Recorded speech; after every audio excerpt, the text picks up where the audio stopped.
Hello, bienvenue sur cette nouvelle vidéo lecture, j'espère que vous allez bien. On est jeudi 28 septembre, je viens vous voir parce que octobre approche. En ce moment, je suis en train de faire des listes. Et notamment, j'ai regardé les sorties d'octobre. Et du coup, je me suis dit que ce serait intéressant peut-être que je vous partage les livres que j'ai notés dans mes sorties. J'en ai sélectionné une quinzaine et je vais vous les partager, ça peut peut-être vous intéresser. Ok, alors pour voir ces sorties d'octobre, je me suis basée sur Babelio. Je suis allée, vous savez, découvrir les livres, apparaître et tout ce qui sort en octobre. J'ai d'abord regardé, parce qu'en fait quand vous êtes sur Babelio, on vous met en avant les plus populaires et ensuite les livres des auteurs que vous avez soit épinglés, soit que vous avez lus. Et donc c'est la première étape, c'est d'aller voir ça. Et ensuite moi j'ai tout regardé, donc j'ai vraiment épluché. Il va y avoir une quinzaine ou une vingtaine de pages avec des sorties littéraires. Et j'ai tout épluché, je sais pas, j'avais envie de faire ça. Et du coup j'ai découvert des petites choses que je n'aurais pas forcément découverte sans cette expédition parmi les centaines et centaines de sorties qui sont prévues en octobre, puisqu'on est encore dans ce qu'on appelle la rentrée littéraire, qui est court d'ailleurs jusqu'à novembre. Et donc, voilà tout ce que je voulais vous dire. Déjà, je peux vous dire que le premier qui me tente, et je vous en ai déjà parlé dans ma vidéo, je mettrai le petit i ici, où je vous parlais des livres de la rentrée littéraire qui me tentaient le plus. Je l'ai précommandé, il va arriver le 6, normalement, octobre. Ce sont Les Aiguilles d'Or de Michael McDowell, l'auteur de Blackwater. C'est un roman qui fait 520 pages. Il est dans une très belle édition poche qui fait que, d'un point de vue prix, je ne me souviens plus comment j'ai précommandé, mais il est abordable, il doit être aux environs de 10 €. Je ne me suis pas retenue longtemps parce que ces éditions dans la lignée de Blackwater sont vraiment superbes et j'avais beaucoup aimé la plume de Michael McDowell. Là, on est à New York, on est au 19e siècle et on va suivre genre un pasteur, vous savez, avec la bonne parole, qui veut éradiquer le mal de la ville, ce qu'on appelle le triangle noir. Et on va les suivre. Il est écrit que c'est un drame, peut-être est-ce horrifique, je ne sais pas du tout. Je suis très impatiente de voir si ça me plaît et si c'est aussi envoûtant que l'écriture de Blackwater. Alors, le 4 octobre sort un livre de Jean-Laurent Del Socorro que je ne connais que de nom, mais qui me tente bien. Ça semble être de la mythologie, inspiré en tout cas des mythes grecs. C'est Vainqueuse. Alors déjà, le titre est un petit peu étonnant. Ça sort à l'école des loisirs Medium Plus, donc j'imagine que c'est Young Adult, mais je me trompe peut-être. Et on va suivre, je lis en même temps parce que je ne vais pas me souvenir sinon. On va suivre Cynisca, qui est une princesse de Sparte, et elle a donc le sang d'Héraclès dans ses veines. Elle a été élevée comme un homme. Et en fait, elle va se poser des questions parce qu'elle a été formée pour se battre. Et elle va se poser des questions pour savoir si vraiment la guerre a un sens. Et on sent qu'elle va avoir une destinée un peu particulière. J'ai l'impression que Jean-Laurent Del Socorro essaie d'écrire sur une figure que l'on connaît peu, puisque moi, Cynisca, je ne la connaissais pas. Et comme je suis en ce moment en train d'explorer la mythologie, il ne pouvait qu'être dans cette sélection de livres à paraître et à découvrir. Alors, je suis tombée sur un livre d'une autrice que je ne connais pas. C'est son premier roman, mais le résumé m'a vraiment donné envie, ainsi que la couverture. Donc c'est Tant de nuances de pluie de Asha Lemi. On va suivre une jeune fille qui a seulement 17 ans et qui se retrouve au Japon après la Seconde Guerre mondiale. Et on va suivre son parcours un peu particulier. Apparemment, elle serait issue d'une relation, ce qu'ils disent, une relation scandaleuse avec un gaijin, donc un étranger, qui en plus est noir. Donc elle a vraiment une apparence un peu particulière, ce qui fait qu'elle va avoir, elle va avoir une destinée aussi un peu à part. Dans sa famille, on va essayer de tout faire pour cacher cette différence physique et la rendre entre guillemets plus japonaise. Je sais pas, moi ça me tente bien. Apparemment Asha Lemi est américaine et je sais pas, je ne sais même pas comment il est noté, mais ce livre est édité aux éditions HarperCollins et voilà, il me tente beaucoup. Alors j'ai vu un recueil de science-fiction, de nouvelles de science-fiction, notamment avec Philippe Cadic qui est en haut de la pile de noms. On a aussi des noms comme Akalisa Keza Ntwari, Eric Brown, James Patrick Kelly, Letty Prell, Larry Niven, Stephanie Burt, Thomas Mercier, Colin Milburn. Je ne sais pas du tout s'ils sont tous d'origine américaine ou non. J'ai l'impression qu'il y a des noms quand même français. C'est un recueil qui fait 200 pages seulement. Il devrait sortir normalement le 20 octobre. Et ça me tente parce que du coup, le thème central, c'est ces multiverses qui sont vraiment très à la mode en ce moment.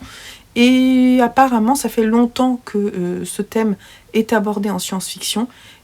Et j'avais envie de découvrir des nouvelles sur le sujet. Je pense que c'est un bon recueil, une bonne anthologie de science-fiction qui est édité chez qui? Œil d'Or. Voilà. Donc je ne sais pas, on verra. Bon, il y a un nouveau Picobog qui sort.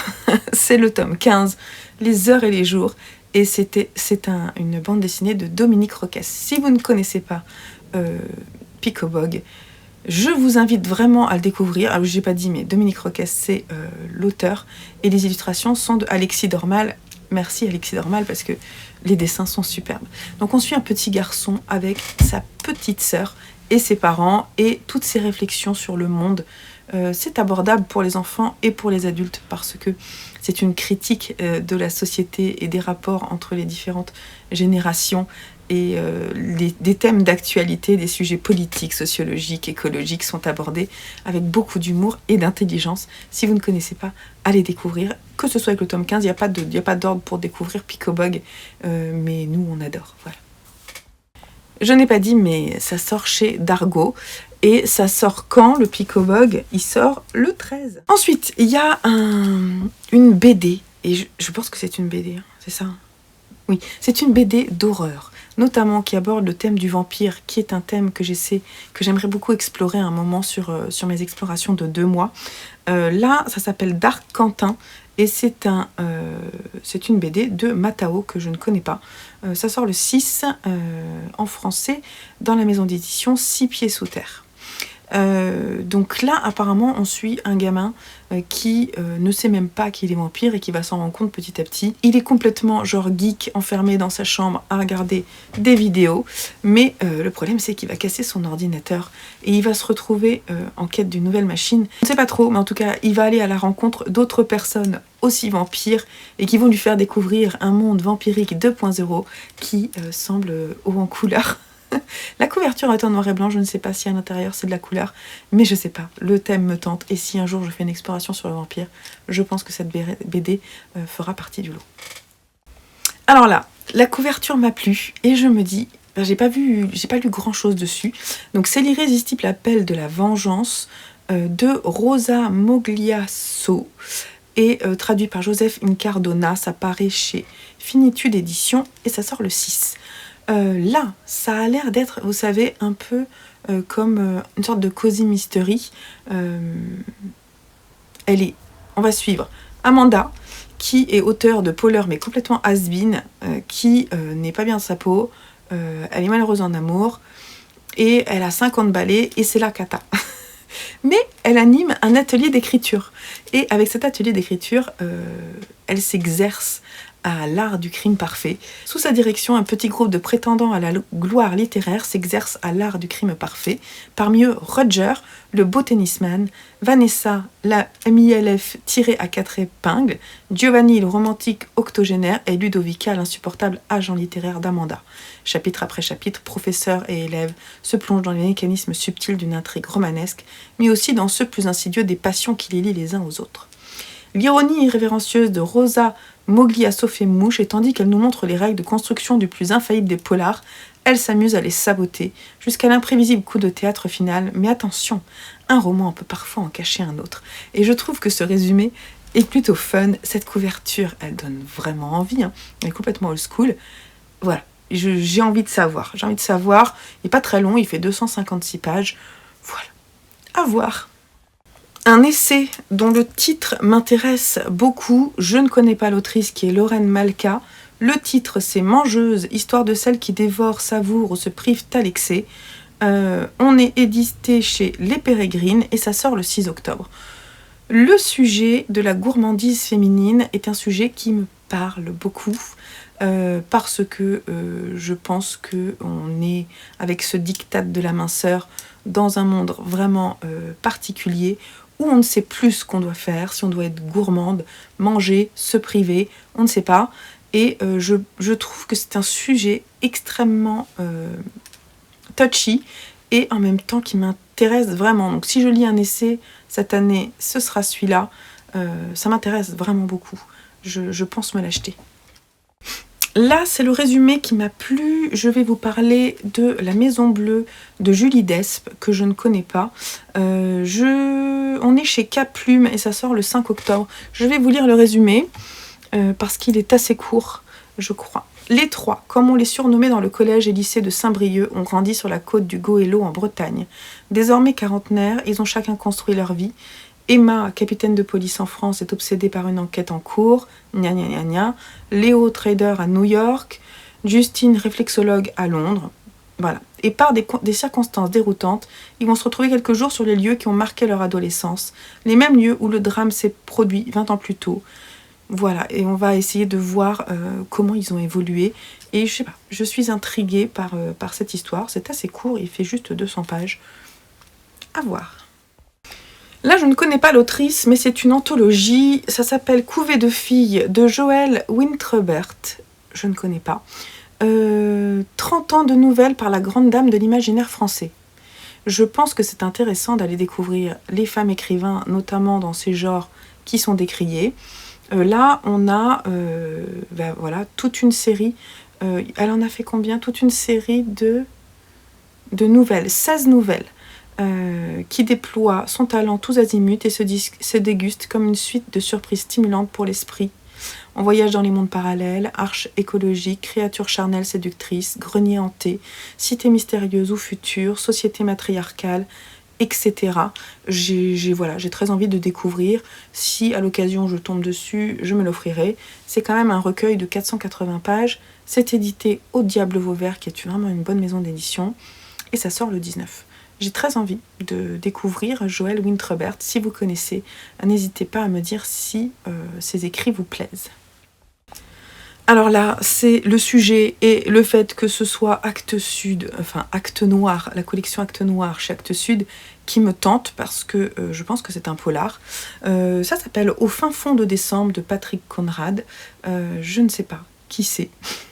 Je ne connais pas. Ce qui m'a plu, c'est que je pense que ça serait pas mal pour lire en décembre, parce que j'adore cette couverture.